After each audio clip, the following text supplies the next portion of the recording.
வணக்கம் நேயர்களே. டி குருஸ் தமிழ் சேனலுக்கு உங்களை நான் வரவேற்கிறேன். நான் சேதுராமன். இன்று என்னோடு மீண்டும் இணைந்திருக்கிறார் மூத்த பத்திரிகையாளர் திரு சேகர் ஐயர் அவர்கள். அவரை நாம் சந்திக்கலாம். நடப்பு விஷயங்கள் குறித்து விவாதிக்கலாம். வணக்கம் சார், எப்படி இருக்கீங்க? வணக்கம் சேதுராமன். வணக்கம் சார். என்ன சார் நடக்குது டெல்லியில? ஏன் இதை கேட்கிறேன்னா, குடியரசு துணைத் தலைவர் திரு ஜெகதீப் தன்கர் தன்னுடைய பதவியை நேற்று முன்தினம் ராஜினாமா செஞ்சிருக்கார். இதற்கான பின்னணி என்ன? ஏன் அந்த அவசர முடிவை எடுத்திருக்கிறாரு? சில பேர் என்ன சொல்றாங்கன்னா, மோடியின் தலைமையிலான பாரதிய ஜனதா அரசாங்கம் இதற்கு காரணமாக இருக்கிறது. குறிப்பா காங்கிரஸ் அந்த குற்றச்சாட்டு தான் வைக்கிறாங்க. அதுதான் காரணமா, இல்ல மருத்துவ காரணங்களுக்காக அவர் பதவி விலகினாரா? இல்ல, அவர் காரணம் காட்டியது மருத்துவ காரணம். எனக்கு உடம்பு கொஞ்சம் பார்த்துக்கணும் அப்படின்னு சொல்லியிருக்காரு. அதே பார்த்தீங்கன்னா, பிரதமரும் தன்னோட இவருக்கு ரெஸ்பான்ஸ்ல என்ன சொல்லியிருக்காருன்னா, அவர் தன் உடம்பு காரணமாக போறாரு, அவருக்கு நல்லதாகணும்னு சொல்லி இது பண்றோம் சொல்லி முடிச்சிட்டாரு. ஒன்றும் பெருசா இல்லை. 2 லைன்ல இவருக்கு பல சந்தர்ப்பம் கிடைச்சது நாட்டுக்கு சேவை செய்யறதுக்கு சொல்லி முடிச்சிட்டாரு. இந்த மெசேஜ்ல தான் என்ன தெரியுதுன்னா, எங்கேயோ ஒரு இடத்துல கசப்பு அவருக்கும் அரசுக்கும் ஒரு கசப்பு, மோடி அரசுக்கும் துணைத் தலைவர் இருந்த ஜெகதீப் தன்கருக்கு ஒரு கசப்பு ஏற்பட்டிருக்கு. அப்போ என்ன கசப்பு, எதனால கசப்பு, இது என்ன ரொம்ப புகச்சின்னு இந்த மேட்டரா, இல்ல இவர் ஏதோ ஒரு உணர்ச்சி பசவப்பட்டு ஒரு அவசர முடிவுக்கு வந்தாரா அப்படின்னு கேள்வி வருது.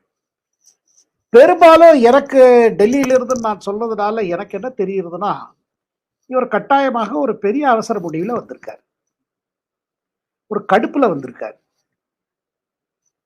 அதை தவிர்த்து இவர் மேல குற்றச்சாட்டு எதிர்கட்சிகள் இவரை நீக்கணும் சொல்லி கூட இது பண்ணாங்க. இப்போ 6 மாசம் முன்னாடி டிசம்பர் மாசத்துல பாத்தீங்கன்னா, இவருக்கு எதிர்த்து இவரை நீக்க வேண்டிய மசோதா கொண்டு வந்தாங்க.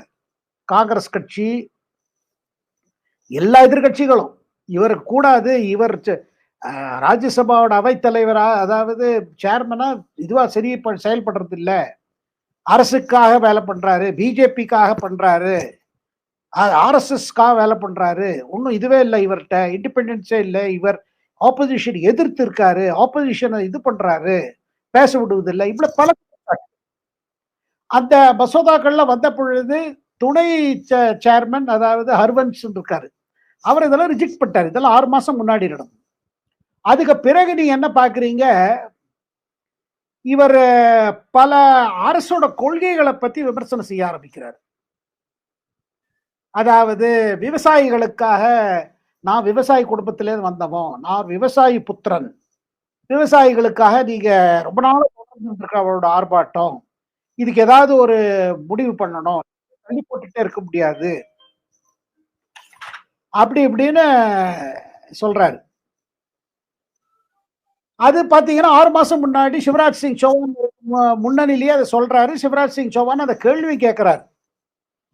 என்ன கேட்கிறாரு, நீங்க என்ன விவசாயிகளோட போராட்டத்துக்கு ஏன் ஒன்றும் இது வரல, அவங்க கேட்கிற டிமாண்ட்ஸ் எல்லாம் ஏன் ஒன்றும் ஃபுல்ஃபில் ஆகல, அவங்களுக்கு என்ன அஷூரன்ஸ் கொடுக்கப்பட்டது, அதுக்கு பிறகு என்ன செய்யப்பட்டது, அது ஏன் ஒன்றும் பண்ணல, அவங்களுக்கு ஏதாவது இதுக்கு உங்களுக்கு முன்னாடி இருந்தவர், அதாவது நரேந்திர சிங் தோமர், அவர் இன்னைக்கு மத்திய பிரதேஷ்ல அசம்பிளி ஸ்பீக்கரா இருக்காரு, அவர் விவசாய அமைச்சரா இருந்த போது, வேளாண்மை அமைச்சரா இருந்த போது, அப்போ என்ன அஷூரன்ஸ் கொடுத்தாரு, என்ன பண்ணல, அதெல்லாம் கேட்க ஆரம்பிச்சிட்டாரு. இது ஒரு பக்கம் இருக்குது. இன்னொரு பக்கம் சேதுராமன், இவர் ஜட்ஜு சுப்ரீம் கோர்ட்டை தாக்கி பேசிட்டே இருந்தார். முதல்ல இது மாதிரி ஜட்ஜஸே தாங்களே அப்பாயிண்ட் பண்ணிக்கிறாங்க, இது என்னது இது, அதாவது நேஷனல் ஜுடிஷியல் கமிஷனை பத்தி பேச ஆரம்பிச்சாரு. அதிகமா பேசினாரு, நிறைய விமர்சனம் பண்ண ஆரம்பிச்சாரு, சந்தர்ப்பம் கிடைக்கும் போதெல்லாம் பேசினாரு. அப்போ எதிர்கட்சிகள் கூட அவரை தாக்கினாங்க, நீ எப்படி ஜுடிஷியரி மேல இது பண்றீங்க அப்படின்னு. இதுல என்னாச்சு, ஒரு விஷயம், பெரிய விஷயம் என்னன்னா, இவர் சுப்ரீம் கோர்ட்டை தாக்கி பேசுறது, சுப்ரீம் கோர்ட் தாங்களே ஜட்ஜஸ் அப்பாயிண்ட் பண்ணுவது, இது முழுமையா தவறு, இது கூடாது, இதை எதிர்க்கணும், இது உலகத்தில் எங்கேயுமே நடக்கிறதுல விமர்சனம் பண்ண நேரம் ஆச்சு. சுப்ரீம் கோர்ட் ஜட்ஜஸ், அதாவது சீனியர் ஜுடிஷியரிக்கு ஒரு சந்தேகம் வர ஆரம்பிச்சிச்சு. இது என்ன, நாங்க தான் அந்த நேஷனல் ஜுடிஷியல் கமிஷன் ஆக்டை வந்து ஸ்ட்ரைக் டவுன் பண்ணிட்டோம். அதாவது கவர்மெண்ட் என்ன ப்ரொபோஸ் பண்ணாங்கன்னா ஒரு தனியா கமிஷன் மாதிரி கொண்டு வந்து அவங்க தேர்ந்தெடுப்பாங்க. அதுல அரசுக்கும் பங்கு இருக்கும், சுப்ரீம் கோர்ட்டுக்கும் பங்கு இருக்கும். அதை சுப்ரீம் கோர்ட் என்ன பண்ணிட்டாங்க, ஸ்ட்ரைக் டவுன் பண்ணிட்டாங்க. இந்த பவர் எங்கள்கிட்ட தான் இருக்கும், வேற யாரும் பண்ண முடியாதுன்னு ஸ்ட்ரைக் டவுன் பண்ணாங்க. ஸ்ட்ரைக் டவுன் பண்ண பிறகு என்ன அர்த்தம், பாராளுமன்றத்தில் பாஸ் பண்ண ஒரு சட்டத்தை ஸ்ட்ரைக் டவுன் பண்ணியாச்சுன்னா சுப்ரீம் கோர்ட் சொன்னதுதான் வெர்டிக்ட் ஃபைனல். ஸோ பிரதமருக்கு சீனியர் சீஃப் ஜஸ்டிஸ் அப்ப இருந்த சஞ்சீவ் கன்னா மற்ற ரிட்டையர்ட் சீஃப் ஜஸ்டிஸ் எல்லாம் கன்வே பண்ணாங்க. என்ன கன்வே பண்ணாங்கன்னா, இங்க பாருங்க, அவர் ஒரு குடியரசு துணைத் தலைவரா இருக்கிறதுனால, வைஸ் பிரசிடென்டா இருக்கிறதுனால, he is sitting on a constitutional post. Supreme கோர்ட்டை தாக்குறாரு. நாங்க கொடுத்த வெர்டிக்ட் இப்போ அது சட்டம். அந்த சட்டத்தை மீறி யார் பேசினாலும் அது குற்றம். நீங்க ஒரு வெர்டிக்ட் நாங்க கொடுத்துட்டோம், அந்த வெர்டிக்ட் நீங்க ஹேவ் டு அக்செப்ட். நீங்க வெர்டிக்ட் விமர்சனம் பண்ண காலம் ஓவர். இப்ப வந்து யூ கேனாட் சே அது இது எதுன்னு பண்ண முடியாது. அரசு வேற ஏதாவது மசோதா கொண்டு வந்து ஒரு புது சட்டம் கொண்டு வந்து அது வேற விஷயம். ஆனா தொடர்ந்து ஒரு குடியரசு துணைத் தலைவராக இருந்து இவர் தாக்குறது தவறு ஒன்று. இரண்டாவது அவங்க என்ன கேட்டது என்னன்னா, பிரதமர்கிட்ட இது பின்னணியில அரசு இருக்குதா, இது அரசோட நோக்கத்தை தான் இவர் வெளிப்படுத்துறாரா. இதை கேட்ட போது பிரதமருக்கு சங்கடம் ஏற்பட்டு. ஏன்னா அரசு தரப்பிலிருந்து அந்த மாதிரி முடிவு இல்லை. அரசு ஒண்ணு அவர் பேச சொல்லல. பிரதமர் என்ன நினைச்சாரு, ஆல்ரெடி அரசுக்கும் ஜுடிஷியரிக்கும் நடுவில் வந்து பார்த்தீங்கன்னா நீதிபதிகளே ஆல்ரெடி ஒரு ஃப்ரிக்ஷன் இருந்துகிட்டே இருக்கும், எக்ஸிக்யூட்டிவ் ஜுடிஷியரிக்கு. இது என்ன, இது புது பிரச்சனை இவர் ஏன் உண்டாக்குறாரு, ஏன் தொடர்ந்து பேசுறாரு. ஸோ அவருக்கு சொல்லப்பட்டது, அரசு தரப்பில் இருந்து குடியரசு துணைத் தலைவருக்கு சொல்ல பாருங்க, இந்த மேட்டர்ல நீங்க ஜாஸ்தி பண்ணாதீங்க, பண்ணாங்கன்னா அது அவங்க தரப்புல சந்தேகம் வருது அவங்களுக்கு. இது அனாவசியமாக ஜுடிஷியரிக்கும் எக்ஸிக்யூட்டிவ்க்கும் ஒரு கசப்பை ஏற்படுத்தும். இந்த மேட்டரை நாங்க ஒன்றும் முடிவு இப்போ ஒண்ணுமே இல்லை, எல்லாருக்கும் கருத்து இருக்கு, எங்களுக்கு ஒரு கருத்து இருக்கு அப்படின்னு அவருக்கு சொல்லப்பட்டது அவருக்கு பிடிக்கல.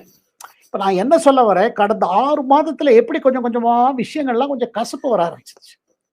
அரசு தன்னை முழுமையாக சப்போர்ட் பண்ணலங்கிறது அவருக்கு ஒரு வருத்தம். இதை முன்னையே ஒரு தடவை சொன்னாங்க, அப்புறம் சமீபத்திலையும் சொன்னாங்க. இதுக்கு நடுவுல தான் அந்த இது வந்தது, என்ன அவரை நீக்கணும்னு எதிர்கட்சிகள் தலைவர் மசோதா கொண்டாங்க. அந்த மசோதா ரிஜெக்ட் ஆயிடுச்சு. அதை டெபுட்டி சேர்மன் ஹர்வன்ஷ் ரிஜெக்ட் பண்ணிட்டாரு.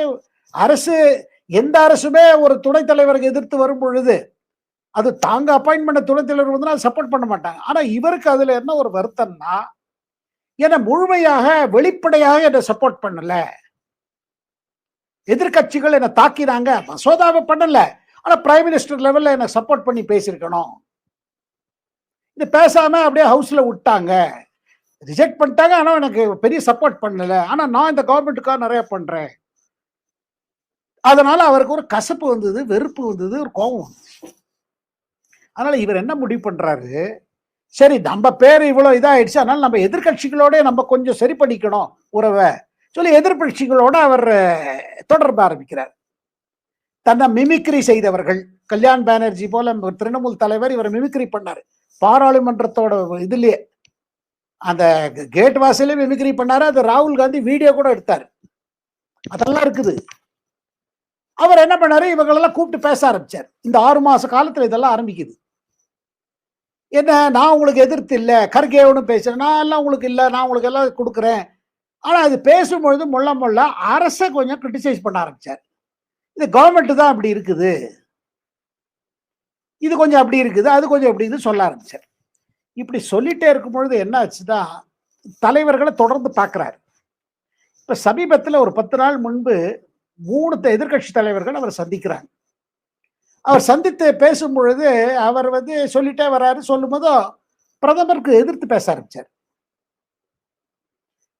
உள்துறை அமைச்சருக்கு எதிர்த்து பேச ஆரம்பிச்சார். அந்த 3 பேர்ல ஒருத்தர் வந்து அமித்ஷாக்கு நெருங்கிய எதிர்கட்சி தலைவர். அவர் அங்க போயிட்டு வந்துட்டு அமித்ஷாட்ட சொல்லிட்டார், எதுக்கு துணைத் தலைவர் உங்களுக்கு எதிர்த்து இருக்காரு? என்ன நடந்தது? உங்களுக்கு ஏதாவது கசப்பு இருந்ததா? அவர் ஏன் இப்படி பேசுறாரு? நீங்க பாருங்க. இத கேட்ட உடனே அமித்ஷா ஷாக் ஆயிட்டாருன்னு நான் கேள்விப்பட்டேன். இது ஷாக் ஆன உடனே அமித்ஷா வந்து ஃபோன் போட்டு தன்கர்ட்ட பேசியிருக்காரு. இதெல்லாம் ஒரு 2 வாரம் முன்னாடி நடந்த சம்பவம் வச்சுப்போமே. பேசிட்டு அவர் என்ன சொல்றாரு? இது வந்து இல்ல அப்படிலாம் ஒண்ணும் இல்லையே. இவர் அமித்ஷா கேட்கிறாரு, நீங்க என்ன இதா நான் ஒண்ணும் எதிர்த்து ஒண்ணுமே சொல்லலையே, எங்கேயுமே பேசலையே. எந்த இடத்துலயுமே நாங்க உங்களுக்கு ஆதரவு தானே தெரிவிச்சிட்டு இருக்கோம். நீங்க ஏன் எங்க மேல அது என்ன மேல குறிப்பிட்டா ஏன் இருக்கேன்னு அமித்ஷா கேட்டது போல சில வட்டாரங்கள் தெரிவிக்கிறாங்க. இவருக்கு என்னடான்னா யாரோ நம்மள பார்த்துட்டு போனாங்க, அரசிட்ட போய் சொல்லிட்டாங்க. எப்படி அவங்களுக்கு இது தெரிய வந்தது? அப்படின்னு அவங்களுக்கு ஒரு இது. எப்படி இந்த மேட்டர் வெளில போகுது அப்படின்னு அது ஒண்ணு இருக்கு ஒரு பக்கம். அதுக்கு பிறகு மழைக்கால தொடர், கூட்டத்தொடர், இந்த செஷனுக்காக இதெல்லாம் வந்த பிறகு திருப்பி அவர் சந்திக்கிறாரு. கர்கே முதற்கொண்டு எல்லார்ட்டையும் இவர் சொல்வது என்னன்னா, நீங்க வாங்க நம்ம பண்ணலாம், ஒன்றும் நீங்க நிறைய ஆப்பர்ச்சுனிட்டி கொடுக்குற அப்படி இப்படிங்கிறார். இது போறதுங்க. பாராளுமன்ற கூட்டத்தொடர் திங்கட்கிழமை ஆரம்பம். எப்போதுமே பார்லிமெண்ட் செஷன் ஆரம்பிக்கிறதுக்கு முன்னாடி என்ன பார்ப்பீங்கன்னா, பிரதமர் முதல் முறையாக அவை பார்லிமெண்ட் ஹவுஸ்க்குள்ள போறதுக்கு முன்னாடி மீடியாட்ட 2 லைன் பேசுவார். அதிகபட்சம்னா 2-3 நிமிஷம் மேல இருக்காது. அதுல என்ன சொல்வாரு? இந்த கூட்டத்தொடர் இம்பார்ட்டன்ட் தொடர். எதிர்கட்சியும் அரசுக்கும் மத்தியில நல்ல டிபேட் இருக்கணும். எதிர்கட்சிகள் பல கருத்துக்களை வைக்கணும். நிறைய சட்டங்கள்லாம் இருக்குது, மசோதாக்கள் இருக்குது. இது பாஸ் ஆகணும், ஃப்ரூட்ஃபுல்லா இருக்கணும் இந்த பார்லிமெண்ட் செஷன். மக்கள் நம்மள்ட்ட இது எதிர்பார்க்கிறான்னு ஒரு லைன் சொல்லிட்டு போயிடுவார், உள்ள போயிடுவார். இந்த தரம் பாருங்க, பிரதமர் என்ன பண்ணாரு? 2-3 நிமிஷம் பேசாம 18 நிமிஷம் நின்று பேசினார் வெளியில. என்ன பேசினாரு? இது வந்து விசேஷமான கூட்டத்தொடர். இந்த மழைக்கால தொடர் வந்து என்ன விசேஷம்னா, சிந்தூர் மாதிரி ஒரு பெரிய ஆபரேஷன் சிந்தூர் மாதிரி ஒரு அமோக வெற்றி காண்ட பிறகு நடக்கிற இது. நாட்டுக்கே ஒரு பெரிய கௌரவம் ஒன்று. 2வது பல விஷயங்கள்லாம் இருக்குது. அதுல என்னெல்லாம் சேர்த்துட்டாரு? இந்த நம்ம சுபான்ஷு சுக்லா மேல போனது, டிஜிட்டல் எக்கானமி பத்தி பேசினாரு. பல விஷயங்களால் பல சாதனைகள் படைத்திருக்கு. இந்தியாவோட இப்போ ஒரு வளர்ச்சியை பத்தி எல்லாரும் பேசுறாங்க. இது மாதிரி பல விஷயம் இருக்குது. ஆனா இந்த சித்தூர்னால இந்த தடவை இதை வந்து ஒரு விஜய பர்வ் மாதிரி நடக்கணும். அதாவது என்ன, ஒரு வெற்றி பண்டிகையாக இதை நம்ம கொண்டாட வேண்டும். பாராளுமன்றத்திலிருந்து ஒரு குரலில் ஒரு மெசேஜ் போனோம், நம்ம ராணுவ வீரர்களுக்கு பாராட்டி அப்படின்னு அவர் அப்பீல் கொடுத்தாரு. பார்லிமெண்ட் வெளியில உள்ள போறாரு. 11 மணிக்கு 2 அவைகளும் கூடுது. ராஜ்யசபா அதாவது மேல் அவை, அந்த மாநில அவை சொல்லுவாங்கல்ல, அந்த அவையில ராஜ்யசபால அதுக்கு தானே சேர்மன் இவர் நம்ம ஜெகதீப் தங்கர். இவர் என்ன பண்றாரு? அவை ஆரம்பிச்ச உடனே முதல் விஷயம், கர்கே எழுந்து நின்று, நாங்க ஒரு நோட்டீஸ் கொடுத்துருக்கோம், இந்த ஆபரேஷன் சிந்தூர் பத்தி பேசணும். ஏன்னா ஆபரேஷன் சிந்தூர்ல வந்து பல இதெல்லாம் இருக்குது, குழப்பங்கள் இருக்குது அப்படின்னு நெகட்டிவா பேச ஆரம்பிச்சிட்டார். இது ஆச்சரியம். தங்கட் இந்த மாதிரி யாராவது பேச ஆரம்பிச்சா என்ன சொல்ல, இருங்க, நீ முதல் நாளுங்க நோட்டீஸ் நீங்களும் கொடுத்திருக்கீங்க, அரசு தரப்புல இருந்து கொடுக்கப்பட்டிருக்கு, ஆளுங்கட்சி உறுப்பினர்களும் கொடுத்திருக்காங்க. இதுக்கு மத்தியானம் போல அவங்க பிசினஸ் அட்வைசரி கமிட்டின்னு ஒண்ணு இருக்குது. எதுக்கு சேர்மன் அவர் தான், தங்கர் தான். அரசு தரப்புல இருந்து அமைச்சர்களும் எதிர்கட்சி தரப்புகளும் உறுப்பினர்களும் சேர்ந்து மீட் பண்ணி டைம் அலாட் பண்ணுவாங்க. சரிங்க, திங்கட்கிழமை இது வச்சுக்கலாம், செவ்வாய்க்கிழமை இது வச்சுக்கலாம், புதன்கிழமை இது வச்சுக்கலாம், சட்ட பில் எல்லாம் இது இப்படி வச்சுக்கலாம்னு 2 பேரும் அக்ரி பண்ணி ஒரு டைம் டேபிள் ஷெட்யூல் போடுவாங்க. அதுக்கு பிறகுதான் இந்த மேட்டர் வரும். எதை வந்து எந்த சர்ச்சையை ஆரம்பிக்கணும், அந்த சர்ச்சையில என்ன பேசணுமோ அதோட சாராம்சமா 15 நிமிஷத்துல கர்கே சொல்லிட்டார். அரசுக்கு எதிர்த்து பிரசிடென்ட் ட்ரம்ப் சொல்லிட்டே இருக்காரு, உங்களுக்கு ஏன் நீங்க பேசாம இருக்கீங்க, இதுல இந்தியாவோட கௌரவம் குறைஞ்சு போச்சு, நீங்க ஏன் ட்ரம்ப்புக்கு பதில் கொடுக்க மாட்டீங்கிற, என்னெல்லாம் காங்கிரஸ் வெளியில சொல்லிட்டு இருக்காங்களோ காங்கிரஸ் தலைவர்கள், அதை அவையில 15 நிமிஷத்தை சொல்லிட்டார். கர்கே பேசுவதை தன்கர் தடுக்கல. அமைச்சர்களுக்கும் அரசுக்கும் ஒரு அதிர்ச்சி. அது இப்பதான் பிரதமர் வெளியில ஒரு மெசேஜ் கொடுக்கிறாரு, அதுக்கு எக்ஸாக்ட் ஆப்போசிட்டா கர்கே சொல்றாரு ஹவுஸ்க்குள்ள. அப்போ நம்ம ஜேபி நட்டா அவர் வந்து பாத்தீங்கன்னா பிஜேபியோட அவை தலைவர், அவர் லீடர் ஆஃப் த ஹவுஸ். அவர் எழுதுன்னு சொல்றாரு, இது என்ன கர்கேயோட பிறந்த நாள் இன்னைக்கு, இவர் இது விவாதத்துக்கு இதுக்கு நாங்களும் தானே கொடுத்துருக்கோம் நோட்டீஸ், இதை நீங்க முடிவு பண்ணணும். நம்ம BSc business advisory committee meeting நடக்க போகுது, அதுக்கு முன்னாடி எல்லாம் கருத்து வைக்கிறாரு. நாங்க இதை கட்டாயம் ஆபரேஷன் சிந்தூர் நாங்க டிஸ்கஸ் பண்ண போறோம். ஆனா இந்த மாதிரி நீங்க ஒரு கருத்தை ஒரு தரப்பு கருத்து வைக்கிறது இது சரியில்லை. ஏன்னா கவர்மெண்ட் தரப்புல இருந்து என்ன முடிவுனா, இது டைம் பிக்ஸ் பண்ண பிறகு முதல்ல பாதுகாப்பு அமைச்சர் ராஜ்நாத் சிங் அவர் ஒரு ஸ்டேட்மெண்ட் கொடுப்பாரு ஆபரேஷன் சிந்தூரை பத்தி. அதுக்கு பிறகு விவாதம் நடக்கும். அரசு தரப்புல இருந்து என்ன முடிவுனா, அதுக்கப்புறம் ஒரு மசோதா பாஸ் பண்ணணும்னு நம்ம ராணுவ வீரர்களை பாராட்டி இதெல்லாம் பிளான் இருக்குது.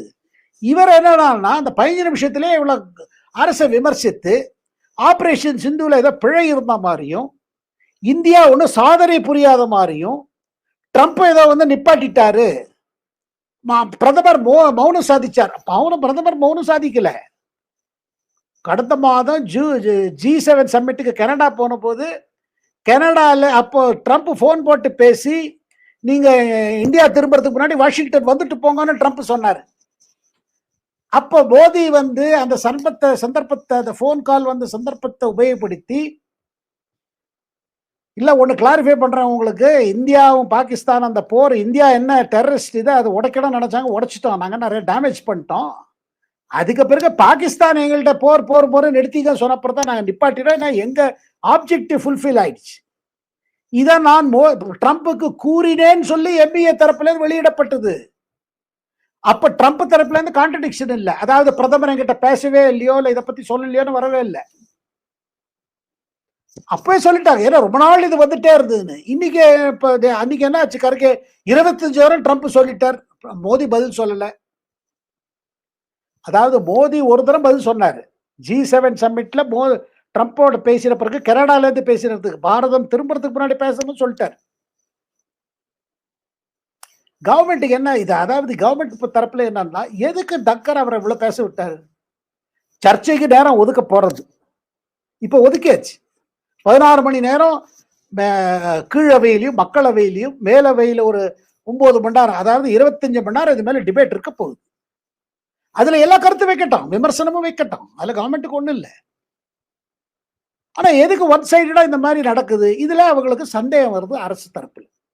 ஏன் தன்கர் பேசுவார்ல, அதுக்கு பிறகு மக்களவை உறுப்பினர்கள் கவர்மெண்ட் தரப்பிலிருந்து இந்த டெல்லி ஜட்ஜ் இருக்கார் பாருங்க, ஜஸ்டிஸ் யஷ்வந்த் வர்மா, அவர் வீட்டில் ஒரு தீ பத்திக்குது, தீ பத்தின பிறகு பணம் கிடைக்குது, கேஷ் கிடைக்கப்பட்டது. அதுக்கு பிறகு சுப்ரீம் கோர்ட் இதை சீரியஸா எடுத்துன்னு ஒரு என்கொயரி கமிட்டி போட்டு அந்த பணம் கிடைத்த சம்பவம் வந்து ஜஸ்டிஸ் வர்மா மேல ஒரு கேள்விக்குறி எழுப்பிடுச்சு. ஏது இவ்வளவு பணம் வந்தது, பண்டிலா நோட்டு எரிஞ்சு பொசுக்கப்பட்டது. என்கொயரி கமிட்டி போட்டு அவங்க கண்டுபிடிச்சது என்னன்னா, இந்த பணம் வேற யாருக்கு இல்லை, ஜஸ்டிஸ் வர்மாவோட பணம் தான். இதனால ஜுடிஷியரி மேல ஒரு கேள்விக்குறி வந்துருச்சு. அதனால அவரை பதவியிலிருந்து நீக்கணும். ஒரு நீதிபதியை பதவியிலிருந்து நீக்கிற பவர் பார்லிமெண்ட்டுக்கு தான் இருக்கு அப்படின்னு ஒரு என்கொயரி கமிட்டி போட்டு அந்த ரிப்போர்ட் அனுப்பிச்சு ரெக்கமெண்ட் பண்ணிட்டு, அது வந்த பிறகு அரசு தரப்பிலிருந்து ஆல்ரெடி அனௌன்ஸ்ட், அரசு இது மேல முடிவு எடுத்து நடவடிக்கை எடுக்க போறது. 167 பேர் லோக்சபால கையெழுத்து போட்டாங்க, ரூலிங் பார்ட்டி ஆப்போசிஷன் பார்ட்டி. அது கவர்மெண்ட் கையெழுத்து வாங்குறது எல்லார்ட்டும், ஆளுக்கட்சி எதிர்கட்சி எல்லார்ட்டையும். இந்த இடத்துல காங்கிரஸ் ஒரு முடிவு பண்றது, எப்போ கவர்மெண்ட்டை 2 பேரோட கையெழுத்து வாங்குறாங்க எதிர்கட்சி உறுப்பினர், காங்கிரஸ் இங்க முடிவு என்னன்னா, மேலவையில இந்த இடத்துல நம்ம கிரெடிட் வாங்கிக்கலாம், நம்மளே ஒரு இதை ஆரம்பிக்கலாம். இது ஆரம்பிக்கிறது ஆப்போசிஷன் பண்றதுல ஒரு சந்தேகம் வருது. என்னன்னா, கபில் சிப்பலுக்கு தான் அந்த ஜஸ்டிஸ் வர்மாக்கு அட்வைஸ் கொடுக்குறாரு. என்ன புது அட்வைஸ், நீ திருப்பி சுப்ரீம் கோர்ட்ல அந்த ரிப்போர்ட்டை சேலஞ்ச் பண்ணு. சுப்ரீம் கோர்ட் செட்டப் பண்ண என்கொயரி கமிட்டி ரிப்போர்ட் எது இவரை கில்ட்டின்னு சொல்லித்தான் அதையே சேலஞ்ச் பண்ணி போட்டுடலாம். அண்ட் இந்த இடத்துல என்ன பண்றாங்க, இல்ல இது நம்ம கிரெடிட் வேணும், நம்மளும் நீதிபதிகள் மேல இருக்கிற ஊழல் குற்றச்சாட்டுக்கு நம்மளும் குரல் கொடுத்தோம், கவர்மெண்ட் கிரெடிட் போகக்கூடாதுன்னு சொல்லி இங்க ஒரு முடிவு நடக்கிறது. அவசரமாக 60 பேருக்கு மேல வந்து அங்க எழுதி கொடுத்துட்றாங்க. நார்மலா பாருங்க, ஒரு அவையில இது ஆரம்பிச்சிருச்சுன்னா, அதாவது லோக்சபால ஆரம்பிச்சு ராஜ்யசபால செக்ரட்டேரியட்ல அவங்க வெயிட் பண்ணுவாங்க. கவர்மெண்ட் இது பண்ணி, இவர் என்ன பண்றாரு தக்கர் 3 மணி அளவுக்கு திங்கக்கிழமை அவையில வந்து அனௌன்ஸ் பண்றாரு, எனக்கு ஆல்ரெடி பெட்டிஷன் வந்துருச்சு, மோஷன் வந்துருது, நோட்டீஸ் வந்துருது, 60 பேருக்கு மேல இது பண்ணியிருக்காங்க, ஆனா நான் கீழ் அவையிலையும் நடக்குது, நான் கேள்விப்படுறேன், நம்ம அதில் இது பண்ணலாம். அதாவது என்ன, ஏதோ இவர்கிட்டயே அந்த மேட்டர் வந்துருச்சு. இது பெரும்பாலும் எந்த அவை தலைவர் பண்ண மாட்டாங்க இந்த மாதிரி. ஏன்னா இதுல எப்போதுமே பாருங்க, இந்த மாதிரி இருந்ததுன்னா ஜாயிண்டா ஹவுஸ் கமிட்டி போட்டு எல்லாம் பண்ணுவாங்க. ஏன்னா இதுக்கப்புறம் இன்னொரு என்கொயரி கமிட்டி இருக்கும், பார்லிமெண்டரி கமிட்டி. ஏதோ இவருக்கு அந்த ஜுடிஷியரி தாக்கிட்டே இருக்க, இவருக்கு ஏதோ ஆசை நம்ம கையிலேயே வரணும். அதுக்கு காங்கிரஸ் உடனடியா இருந்து எதிர்கட்சிகள் தான் இங்க பண்ற அவையில, மேலவையில அரசு இல்ல, அந்த மாதிரி ஒரு மெசேஜ் போன மாதிரி ஒரு ஏதோ ஒரு கான்ஸ்பிரசி, எதிர்கட்சியோட கான்ஸ்பிரசில இவர் கை கொடுத்த மாதிரி இருக்கு. இதுல அதிர்ச்சி அடைஞ்ச அரசு மீண்டும் அதிர்ச்சி. உடனடியே ராஜ்நாத் என்ன பண்றாரு, தன் ஹவுஸ்ல உட்காந்து இவரெல்லாம் கூப்பிடுறாரு. ஏன்னா அவர் தான் cabinet committee and parliamentary affairs அவர் தான் பாத்துக்கிறாரு, ராஜ்நாத் தலைமையில தான் இருக்குது. அவர் தன் ரூம்ல உட்காந்து எல்லா சிக்னேச்சரும் வாங்குறாரு. ராஜ்யசபா எம்பிஸ் எல்லாம் கிடுகிடுன்னு ஒயிட் பேப்பர்ல கையெழுத்து போட்டு கொடுத்துட்றாங்க. ஏன்னா நம்ம ராஜ்யசபாலையும் கொடுக்கணும். 3 மணிக்கு ஒரு மீட்டிங் நடந்தது. அதுல அதாவது காலையில மீட்டிங்ல இது இதாகப்பட்டது, நீங்க அவருக்கு இந்த மாதிரி அலோவ் பண்ணிருக்க கூடாது, எதிர்கட்சி அவர் கருகே இவ்வளவு சொல்ல விட்டுருக்க கூடாதுங்கிற கருத்து தெரிவிக்கப்படுறது அரசு தரப்பிலேருந்து தக்கருக்கு தெரியும். அது அவருக்கு பிடிக்கல, 2வது மேட்டர். அதுக்கப்புறம் இவர் 3 மணிக்கு வந்து ஹவுஸ்ல சொன்ன பிறகு மேட்டர் சீரியஸ் ஆயிடும். அப்ப கவர்மெண்ட் தரப்புல இருந்து ராஜ்நாத் பேசுறாரு தங்கர்ட்ட, என்னது நீங்க என்ன இப்படி போறீங்க, எங்களை அரசு கேட்காம எப்படி இவ்வளவு பெரிய மேட்டர்ல எப்படி வர்றீங்க, அரசு இல்லாம எந்த அவையிலுமே எதுவுமே இல்லை. நாளைக்கு தமிழ்நாடு அசம்பிளி ஸ்பீக்கரு அப்பாவு, நீங்க அதிமுக எம்எல்ஏஸ்ட பேசி நீங்க ஒரு மசோதா கொண்டு வாங்க, நான் பாத்துக்கிறேன், டிஎம்கே கன்சல்ட் பண்ணாமையோ டிஎம்கே சைடு கேட்காமையோ அரசை கேட்காம பண்ணா எப்படி இருக்கும்? அந்த மாதிரி ஒரு மேட்டர் இது. அப்பதான் அவருக்கு கன்வே ஆகப்படுறது என்னன்னா, இது வந்து இது சரியில்லை, இப்படி பண்ணீங்கன்னா நாங்க we will also oppose this. அதை கன்வே ஆனவன இவருக்கு என்ன கோவம் வருது தெரியல, கிடுகிடுன்னு வராரு, தன் வீட்டுக்கு வராரு, தன் ஸ்டாஃபை கூப்பிட்டு இவர் லெட்டர் டிக்டேட் பண்றாரு, எனக்கு உடல்நிலை காரணம் இல்லாம நான் ராஜினாமா செய்யறேன்னு. குடியரசுத் தலைவர்கிட்ட டைம் கூட வாங்காம ஈவினிங் போல ஒரு 7-7:30 மணிக்கு வண்டி எடுத்துட்டு அங்க போயிடுறாரு. அங்க ராஷ்டிரபதி பவன்ல அவங்க எதிர்பார்க்கவே இல்லை குடியரசுத் தலைவர் வராருன்னு, அப்பாயின்மெண்ட் கிடையாது. குடியரசுத் தலைவர் திரௌபதி முர்மு ரிட்டையர் ஆயிட்டாங்க ஃபார் த டே, அவங்க தங்கச்சி வீட்டு சாம்பருக்குள்ள போயாச்சு. இவரை கீழே வந்து நிற்கிறாரு, நான் குடியரசுத் தலைவரை பார்க்கணும்னு ஒரு டிராமா நடக்கிறது. இல்லைன்னா நான் போல, எனக்கு ரொம்ப இம்பார்ட்டண்டா பார்க்கணும், ஒண்ணுமே புரியல, ஒரே குழப்பம் ராஷ்டிரபதி பவன்ல. அதுக்கு பிறகு அந்த அம்மா குடியரசுத் தலைவர் திரௌபதி முர்மு, சரி இவர் வந்திருக்காரு என்னன்னு போய் பார்த்தா இவர் ராஜினாமா கொடுத்துட்டார். கொடுத்துட்டு வெளியில வரும் பொழுது ராஷ்டிரபதி பவன்ல இருந்து மெசேஜ் கவர்மெண்ட்டுக்கு போறதுக்கு முன்னாடி ட்விட்டர்ல போட்டுறாரு தான் லெட்டர், நான் ராஜினாமா பண்ணிட்டேன். உடனே நியூஸ் பிளாஷ் ஆகுது. அரசுக்கு புரியல என்ன நடக்கிறது, என்ன குழப்பத்தில் இருக்காரு இவரு. இதற்கு இடையில இன்னும் சில கசப்பு சம்பவம் சொல்லிடுறேன். என்னதான் சித்ராமன், இவர் ஈரானுக்கு போயிட்டு வந்தார் சமீபத்தில். அந்த இவர் செத்து போன போது, அந்த பிரசிடென்ட் தாக்கப்பட்டு செத்தார்ல, ஈரானியன் பிரசிடென்ட் செத்து போனார் இந்த இஸ்ரேல் அட்டாக்ல.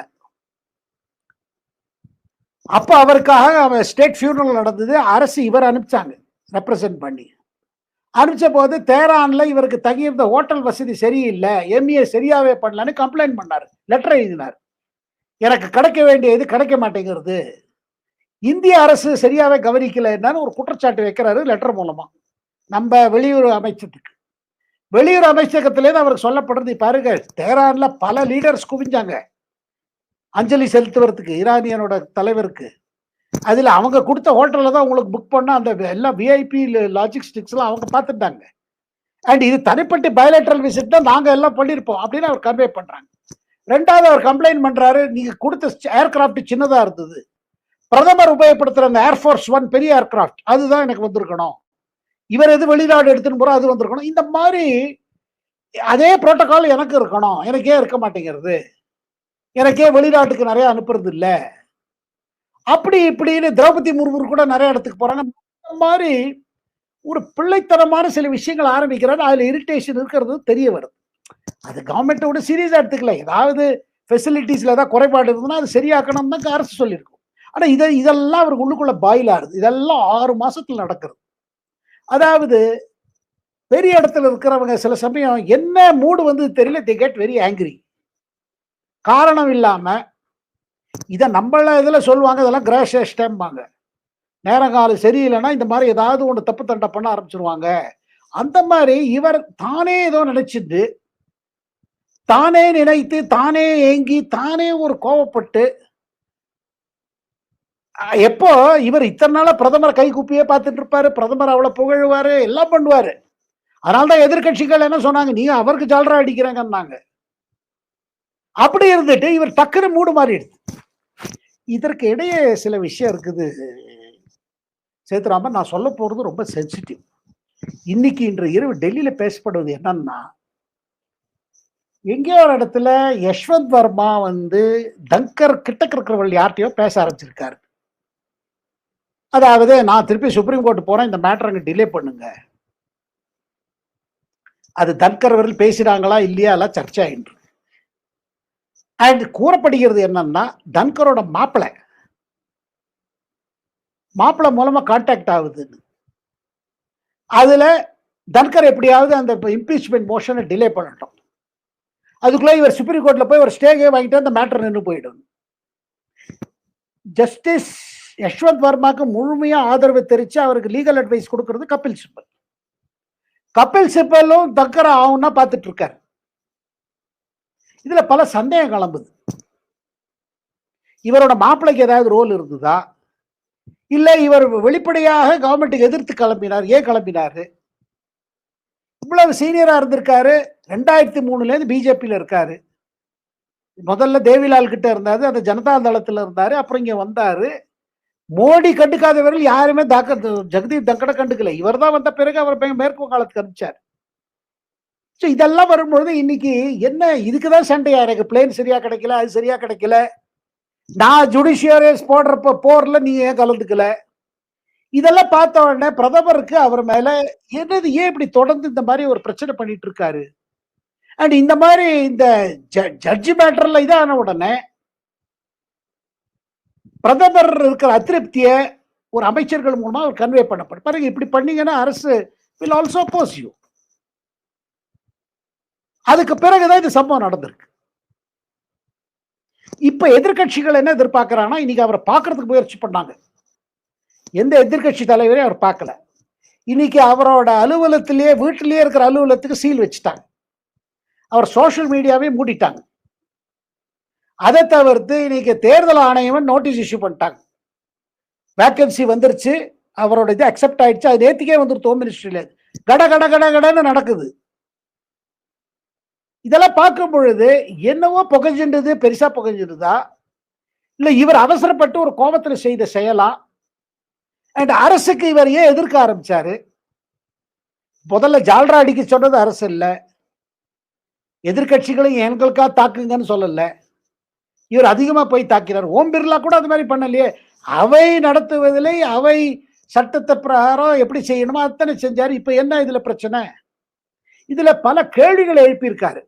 இதை தவிர்த்து இப்ப என்ன எதிர்பார்க்கிறாங்க எதிர்கட்சிகள் தலைவர் ஜெகதீப் தங்கர் வந்து எதிர்கட்சிகளோட சேர்ந்து விவசாயி போராட்டத்தை, ஏன்னா அவர் திருப்பி திருப்பி சொல்றாரு, நான் ஒரு விவசாய குடும்பத்திலேருந்து வந்தேன், விவசாயிகளுக்கு நியாயம் கிடைக்கல அப்படின்னு சொல்லி ஒரு அஜிடேஷன் ஆரம்பிச்சாலும் நம்மளும் அதுல சேர்ந்துக்கலாம். மோடியை எதிர்க்கிறதுக்கு முன்னாடி அவன் எவ்வளவு நம்ம அவளுக்கு எதிர்த்தாலும் சரி, மோடியை எதிர்க்க ஆரம்பிச்சாச்சுன்னா அவங்க நமக்கு ரொம்ப இம்பார்ட்டன்ட். அதுதான் எதிர்கட்சிகளோட பாலிசி. இதுதான் சுருக்கமா நடந்த விஷயம் சேதுராமன். சார், இவ்வளவு விஷயம் நடந்து போச்சு. இப்ப அந்த பதவிக்கு நியமிக்கப்பட போறவர் வந்து யாரா இருக்க போறார்? நிறைய பேர் சொல்றாங்க பீகார் முதலமைச்சர் திரு நிதிஷ்குமார் வருவதற்கு வாய்ப்பு இருக்குங்கிறாங்க. இன்னும் சில பேர்கள்லாம் சொல்றாங்க. உங்களுடைய பார்வையில யார் வந்தா சரியா இருக்கும்? மோடி அரசாங்கம் யாரை முன்னிறுத்த போகிறது? இல்லைங்க, இப்ப பாருங்க, ஒண்ணு விஷயம் என்னன்னா, நிதிஷ்குமார அந்த இடத்துல இருந்து இப்போ ஒரு நகர்த்துற மாதிரி ஒன்றும் கிடையாது. ஏன்னா பீகார்ல தேர்தல் வருது. நிதிஷ்குமார்ங்கிறவர் ஒரு தலைவர் இல்லை, பின்தாகிய சமுதாயத்தோட ஒரு பெரிய ஐகான். அதாவது பீகார்ல எப்படி பார்த்தீங்கன்னா, backward class, most backward class, extreme backward class, Dalit, Mahadalit, இந்த மாதிரி கேட்டகரி இருக்கு. அங்க அரசியல் இதுல தான் ஓடுது. அப்படி இருக்கும் பொழுது இன்னைக்கு நிதிஷ்குமாரோட இம்பார்ட்டன்ஸ் என்னன்னா, அவர் கூர்மி சமுதாயத்தை சேர்ந்தவர். கூர்மி, கோய்ரி இதெல்லாம் பார்த்தீங்கன்னா நான் யாதவ் பேக்வர்ட் கிளாஸஸ்க்கு ஒரு பெரிய ஐகான். அண்ட் பீகாரோட ஜாதி கணக்கு இதெல்லாம் பார்த்தீங்கன்னா, இந்த 3 கட்சிகள் இருக்கு, பிரபலமான 3 கட்சிகள். ஒரு பக்கம் நிதிஷ்குமாரோட ஜனதா தள், அதுக்கு பிறகு பாரதிய ஜனதா கட்சி, 3வது ஆர்ஜேடி, நம்ம லாலு பிரசாத், தேஜஸ்வி யாதவோட. இதுல யாராவது 2 பேர் ஒண்ணு ஆனான்னா 3வது பார்ட்டி காலி. காஸ்ட் அரித்மெட்டிக் அப்படி இருக்குது. இந்த நேரத்தில் என்டிஏ அங்க நவம்பர்ல எலெக்ஷன் வர பட்சத்துல நிதிஷ்குமார் தலைமையில தான் நம்ம போட்டியிடுகிறோம்னு பலமுறை சொல்லியாச்சு. பிரதமரும் அங்க ஆல்ரெடி எலெக்ஷன் கேம்பெயின் ஆரம்பிச்சிட்டாரு. அந்த பட்சத்துல இதை ஒண்ணு டிஸ்டர்ப் பண்ண மாட்டாங்க. ஒண்ணு. இப்ப 2வது கேள்வி வருது, அடுத்த தலைவர் யார்? இப்ப ஆல்ரெடி ஏதாவது பட்டி சுட்டதடா கை விட்டதா, கை சுட்டதடா இப்ப சட்டி விட்டதடா மாதிரி. இப்ப என்ன இதுன்னா, இந்த மாதிரி பிஜேபி பேக்ரவுண்ட் இல்லாதவர்கள் கட்சியில வந்து அவர்களுக்கு ஒரு முக்கியத்துவம் கொடுத்தீங்கன்னா அவங்க இந்த மாதிரி கொஞ்சம் வேற மாதிரி போறாங்க. உதாரணத்துக்கு முதல்ல யஷ்வந்த் சின்ஹா அதே சோசியலிஸ்ட் பேக்ரவுண்ட்ல இருந்து வந்தாரு, ஜனதா தளத்துல இருந்து வந்தாரு, வாஜ்பாய் இதுல அமைச்சரா இருந்தாரு, எல்லா அமைச்சரா இருந்தாரு. எடுத்த உடனே பெரிய பதவிக்கு வந்தாரு. அதை பிறகு பார்த்தீங்கன்னா இங்க ஒண்ணு கிடைக்கல, ஒன்னும் ஆலோசனை. முதல்ல மோடியை சப்போர்ட் பண்ணி பேசுறேன், அப்புறம் மோடி எதிர்த்துட்டார். அப்புறம் கட்சி விட்டு வெளியேறி மம்தா பானர்ஜியோட போய் சேர்ந்தார். அதுக்கு பிறகு வருது சத்பால் மல்லிக், அவரும் அதே விபிசி கூட இருந்தவர், பிஜேபியில சேர்றாரு, பல இடத்துல கவர்னரா இருக்காரு. அதுக்கு பிறகு ஜம்மு காஷ்மீர்ல ஊழல் நடந்தது, அதை நான் எதிர்த்தால் தான் நாத்தினார். அதுக்கு பிறகு 3 மாநிலத்தில் கவர்னரா இருந்தார். இப்ப அடுத்து 3வது பாத்தீங்கன்னா இவர்.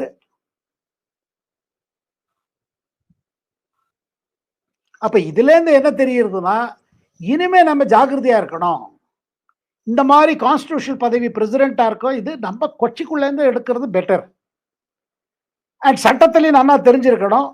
இந்த மாதிரி மேவரிக்ஸ், அதாவது இவர் ஒரு மேவரிக் டைப் ஜெகதீப் தன்கர். அதனால நம்ம வந்து கொஞ்சம் கேர்ஃபுல்லா இருக்கணும். ஒண்ணு. 2வது, ஆப்போசிஷன் தரப்புல இருந்து இந்த போட்டியிடம்னு முடிவு பண்ணியிருக்காங்க வைஸ் பிரசிடென்ட் எலெக்ஷன். ஆனா அதுல கணக்கு பாத்தீங்கன்னா என்டிஏக்கு அதிகமா ஸ்ட்ரென்த் இருக்கு. NDA candidate will win. So இதுல யாரு எப்படி வருவாங்கன்னா, என்ன கேட்டீங்கன்னா, ஒரு தலித் தலைவர் தாவர்சந்த் கெஹ்லோட் கர்நாடகாவோட ஆளுநரா இருக்காரு. பிஜேபி இதுல ஆரம்பத்துல இருந்து வந்தவர், ஆர்எஸ்எஸ் ட்ரைனிங் உள்ளவர், பேக்ரவுண்ட் உள்ளவர். அவரை போல தலைவருக்கு தான் சான்ஸ் அதிகமா இருக்கும். 2வது, பிரதமர் வந்து இந்த துணைத் தலைவர் பதவியில கூட ஒரு சோஷியல் மெசேஜ் கொடுக்க விரும்புவார். சோ ஒரு தலித்தோ இல்ல ஒரு பேக்வர்ட் கிளாஸோ அந்த மாதிரி அதுக்கு சான்ஸ் அதிகமா இருக்குது. அப்புறம் இன்னொன்னுங்க, 3வது விஷயம் என்னன்னா பாருங்க, இது இப்ப லோக்சபாலேருந்து யாராவது லீடரை நீங்க பண்ணீங்கன்னா அந்த லோக்சபா சீட்டு காலியாகும். அதுக்கு இடைக்கால தேர்தல் வரும், அது எந்த மாநிலத்தில் இருந்தாலும் சரி.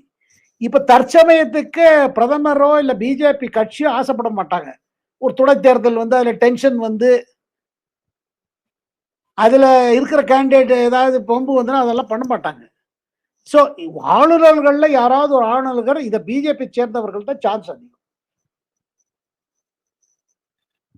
பொறுத்திருந்து பார்க்கலாம் சார், என்ன மாதிரி விஷயங்கள் நடக்க போகுதுன்னு. இது வரைக்கும் என்னுடைய கேள்விகளுக்கெல்லாம் விளக்கமா பதில் சொன்னீங்க, ரொம்ப நன்றி. நேரிலே இந்த வீடியோ உங்களுக்கு பிடித்திருந்தால் லைக் பண்ணுங்கள், ஷேர் பண்ணுங்கள், மறக்காமல் பி குருஸ் தமிழ் சேனலை சப்ஸ்கிரைப் செய்யுங்கள். நன்றி, வணக்கம். Thank you very much sir. வணக்கம்.